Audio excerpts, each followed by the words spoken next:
अभी अगर आप देखें यहाँ पर तो रिसेंटली अगर आप देखेंगे तो मोंटी देसाई जो कि नेपाल क्रिकेट टीम के हेड कोच थे, लगभग पूरे 2 साल का उनका जो टेन्यूर था, लगभग वो उन्होंने 2 साल अपने कंप्लीट किए। उसके बाद उनके टेन्यूर को जो है वो आगे रिन्यू नहीं किया गया, और उसके पीछे रीजंस जो भी हो डेफिनेटली क्या बेहतर जानते हैं, हम कहीं ना कहीं समझते हैं, उस पर बात करना कोई फिजूल है क्योंकि ऑलरेडी वो चीजें गुजर चुकी है। लेकिन रिन्यू क्यों नहीं किया गया वो समझ में क्लियरली आता है। बाकी आप अगर समझ पाते हैं तो आप जरूर समझ गए होंगे। चलिए, अब उसके बाद डेफिनेटली वो पोस्ट अब खाली है, तो उसकी उस पोस्ट को भरने के लिए, यानी अब वो कोई मामूली पोस्ट नहीं है कि किसी को भी आपने नियुक्त कर लिया। इंपॉर्टेंट पोस्ट है क्योंकि आगे बहुत सारी चीजें आने वाली है, क्वालिफायर्स है, और ऐसे का तो चलता ही रहता है। क्रिकेट वर्ल्ड कप G2 है, क्वालिफायर है, सारे मैचेस बहुत इंपॉर्टेंट यहाँ पर हो जाते हैं। तो उस कोच की पोस्ट को फिलअप करने के लिए डेफिनेटली जो प्रोसीजर वगैरह है उसको किस तरह से चीजें यहाँ पर चल रही है। एंड सबसे पहले आप एक रिपोर्ट बताइए जो अभी रिसेंटली अगर आप देखें, जो कैन ने ऑफिशियली अनाउंस भी किया कि कितना और वक्त यहाँ पर नेपाल के हेड कोच के अनाउंसमेंट में हमें और वेट करना पड़ेगा, और क्या कुछ प्रोसीजर उसको लेकर अभी तक हुआ।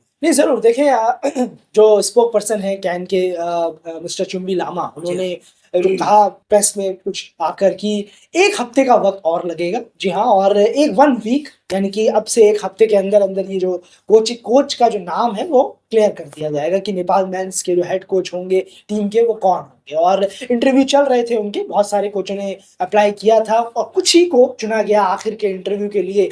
पूरा एकदम जो कहते हैं ना, फिल्टर कर कर आखिरी तक जो आए वो कुछ नाम थे जो पहुंचे आखिरी तक, और उनमें से 1 हफ्ते का वक्त लगेगा। और जो कैन है वो प्रेस में आकर बस आम बता पाएंगे कि आखिर वो नेपाल के कोच कौन है। तो इंटरव्यूज तो कईयों के लिए गए, कईयों के नाम आए गए। जी हाँ, और जिस तरह की रिपोर्ट्स निकल कर आए उसमें डेफिनेटली जो 3-4 नाम निकल कर आए, वो एक तो श्रीनारायण चंद्रपॉल यहाँ पर थे, जो कि वेस्ट इंडीज के बेहतरीन बैट्समैन थे और जाने ही जाते थे अपने स्पेशल स्टांस के लिए। बहुत क्रिकेट देखा है। जी हाँ, बिल्कुल सही कहा आपने। और डेफिनेटली बल्लेबाज तो बहुत अच्छे अच्छे एक से बढ़कर एक पहले रहे हैं, लेकिन उनका थोड़ा अलग अंदाज था क्योंकि उनका बैटिंग करने का जो तरीका, स्टांस जो है वो डिफरेंट था। खैर, वापस से मुद्दों पे आते हैं तो एक वो नाम थे। उसके बाद डेव व्हाइटमोर, जी हाँ, जो पहले ही नेपाल के टीम की कोचिंग कर चुके हैं, वो भी कहीं ना कहीं लिस्ट में थे। और अगर हम देखें वसीम जाफर का भी नाम उसमें इंक्लूड है। जिस तरह की रिपोर्ट्स निकल कर आई थी, और पूर्ण देशनायके का भी नाम जो है उसके इर्द गिर्द कहीं ना कहीं 4-5 जनों की अगर हम बात करें, क्योंकि उन्हें एज अ मेंटर भी जोड़ा गया था जब टीम यूएस से गई थी मोंटी देसाई के रहते हुए भी। तो खैर, ये कुछ 3-4 नेम्स थे फाइनलाइज, और इन सब के फाइनल इंटरव्यूज वगैरह भी किए गए। अब देखना पड़ेगा एट द एंड जो है वो अनाउंसमेंट एंड किसको लेकर होती है।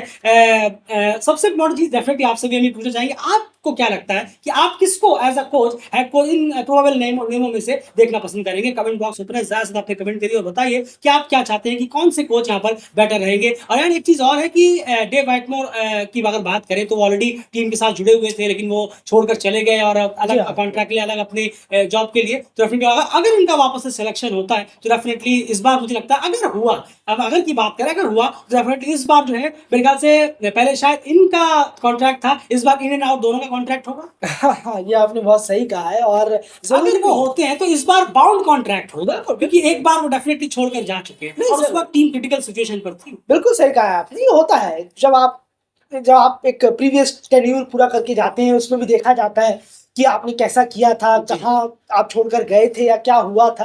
उस पर भी काफी सिलेक्शन उसको देखकर भी किया जाता है, अगर पुराने कोच ने वापस से रीअप्लाई किया होगा तो, जैसे कि मिस्टर देव व्हाइटमोर ने किया हुआ है।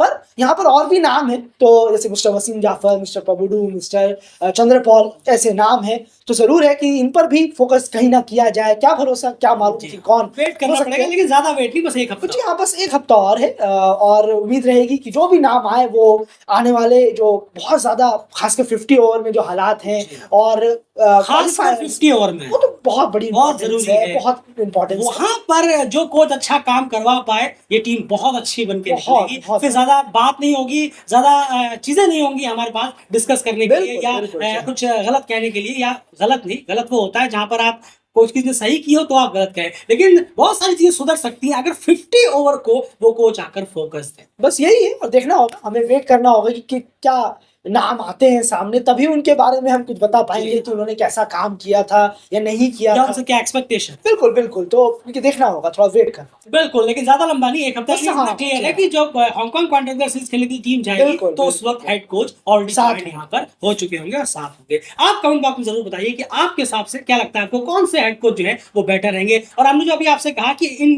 कॉन्ट्रैक्ट जो है वो बाउंड कॉन्ट्रैक्ट हो सकता है अगर डेव व्हाइटमोर हुए, क्योंकि एक बार वो पहले छोड़ के जा चुके हैं, इसका मतलब कतई नहीं है कि वो एक अच्छे कोच नहीं है, वो एक अलग चीज है, बिल्कुल, वो एक बिल्कुल। बेहतरीन कोच साबित हो सकते हैं, उसमें कोई दोराय नहीं है। कुछ achievement है उनके अचीवमेंट पास उनके जो- बहुत बेहतरीन बिल्कुल, अचीवमेंट भारी है। achievement। ये उससे लग रहा है उसका नहीं, हम यहाँ सिर्फ कॉन्ट्रैक्ट की बात कर रहे थे, तो बाकी देखना पड़ेगा। जरूर। बाकी देखिए कौन होते हैं, अभी कोई कंफर्म नहीं बिल्कुल। कौन होते हैं, लेकिन आप अपने कमेंट बॉक्स में जरूर बताइए कि आप किसको as a head coach of Nepal team देखना चाहेंगे, और आपके हिसाब से क्या दो चीजें रहेंगी जो आप उन हेड कोच से एक्सपेक्ट करेंगे, वो भी कमेंट बॉक्स में Please, बताइए। फिलहाल इस वीडियो में इतना ही, चैनल को सब्सक्राइब करिए और जुड़े रहिए जरूर। Daily cricket associate cricket YouTube channel के साथ।